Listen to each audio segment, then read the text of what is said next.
friends. Welcome back. I am thrilled that you have joined me today.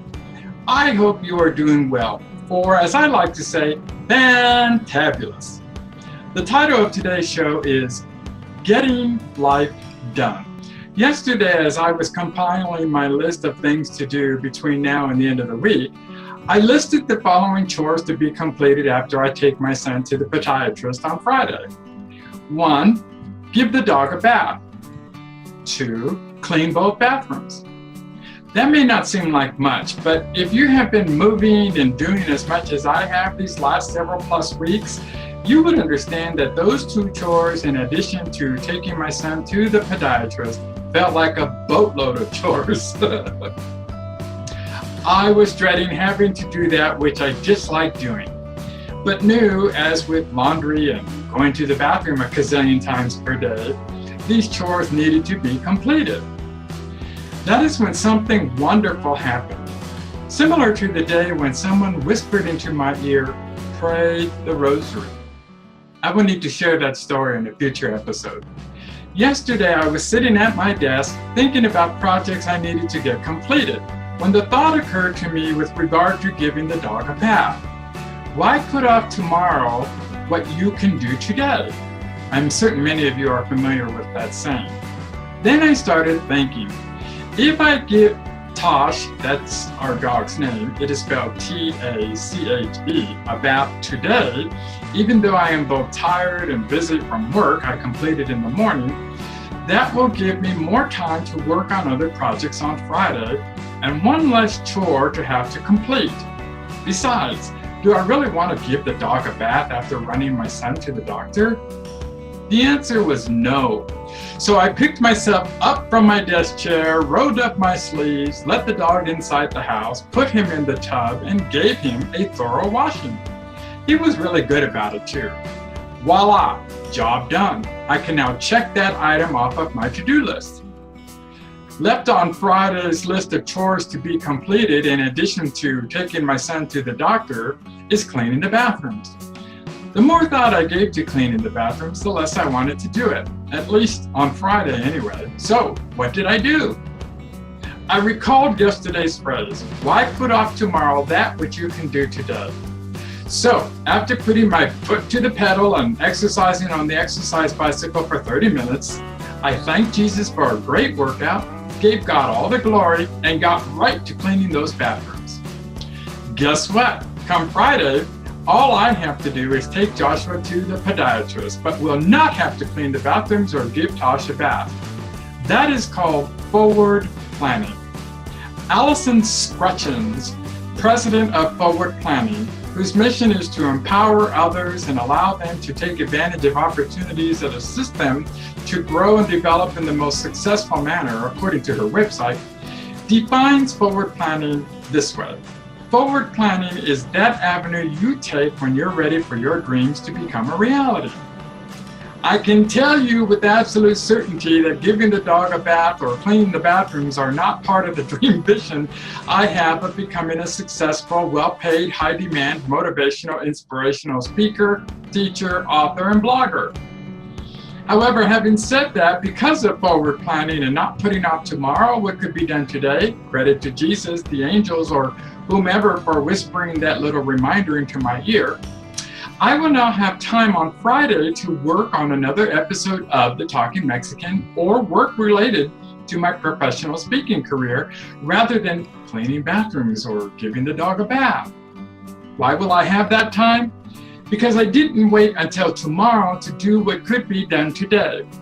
Life is exactly the same way, folks. Remember, the clock is ticking and time almost always isn't on our side, especially the older we become. Let me provide you with an example to help illustrate what I am talking about. I need to lose 30 pounds. My goal for 2017 is to lose 20 pounds. If I lose more than that, great. I can do one of 2 things related to that goal. Number 1, I can sit on the sofa, stuffing chips into my mouth, talking about losing 20 pounds and doing nothing other than exercising my feeding arm and lips. Or 2, I can write out my goals, change my eating habits, and get off the couch and start exercising. Now here is where the lesson of today comes in with regard to putting off today what can be done tomorrow. If I wait until tomorrow to begin what I need to do today to reach my goal of losing 20 pounds, tomorrow will never come. I will continue to sit on the sofa, stuffing my face with food I do not need, talking about what I am going to do instead of getting up and making life happen. It's all about making that first commitment and then following through. What is on your to-do list that you plan to do later that you can do today? Why not get up and make it happen right now? Okay, how about a quick lesson on obedience to God? In 2014, after being released from contract work I was performing with a local energy company here in Tulsa, a job I was really hoping would turn into a full-time stay until I retire opportunity, God asked me to take a trip to California. My immediate reaction was, "Are you serious? Why do you want me to take a trip to California now? I was just there," a reference to 2013 when my brother Frank passed away. I questioned God because, for one, I was kind of angry with him for ripping the rug from under my feet with respect to this job. And two, this trip made absolutely no sense to me. I had just been laid off. My unemployment would run out while I was there, and I would be dependent upon others for transportation, lodging, and food, not to mention the fact that I should be focused on finding a job instead of traveling to California. At least that was my reasoning. But as Tim Storey wrote in chapter 4 of his book, It's Time for Your Comeback, which focuses on obedience to God's will, even when that request makes absolutely no sense to us. Tim writes, "God's ways are not our ways. When God has a plan, He knows the end from the beginning. Oftentimes there is more to the story than meets the eye, and He needs us to follow His instructions to the letter. It may be a matter of life and death." To illustrate this point, Tim tells the story of Ananias, a servant of God who was in his 80s, and Saul, who would later become Paul, an individual who was well known for his zealousness in tracking down Christians and having them killed.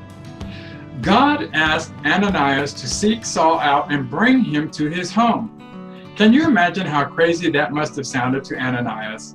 Almost as insane as God asking me to travel to California under the present circumstances, after having just returned from there a few months before. Because of his love for God and putting Him before himself, Ananias did as he was instructed out of obedience, and the rest is history. Saul went on to become one of the greatest apostles. After telling God, "No, I will not go to California because that is crazy talk as far as I am concerned," God had other plans. During one of my conversations with Jesus about what had just happened with respect to the job, I felt in my heart that Jesus had impressed upon my spirit the following message: "If you will trust me and make this trip to California, upon your return, you will be called back to work."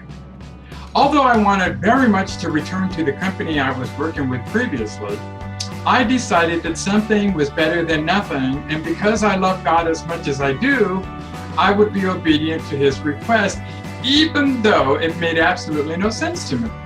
Truth be told, the thought occurred to me, if I do this in complete faith and obedience to God, who knows, perhaps when I return, He will bless me with another opportunity to return to the company I had just been laid off from for a second time. So, like Ananias, I did exactly as God asked. I went to California. And as I thought, my unemployment ran out a month after arriving, and I was completely dependent upon others for my survival. Although I could not understand why I was there, and the trip proved to be quite challenging, I did exactly as I was asked. 3 months later, I found myself on the road heading back to Oklahoma.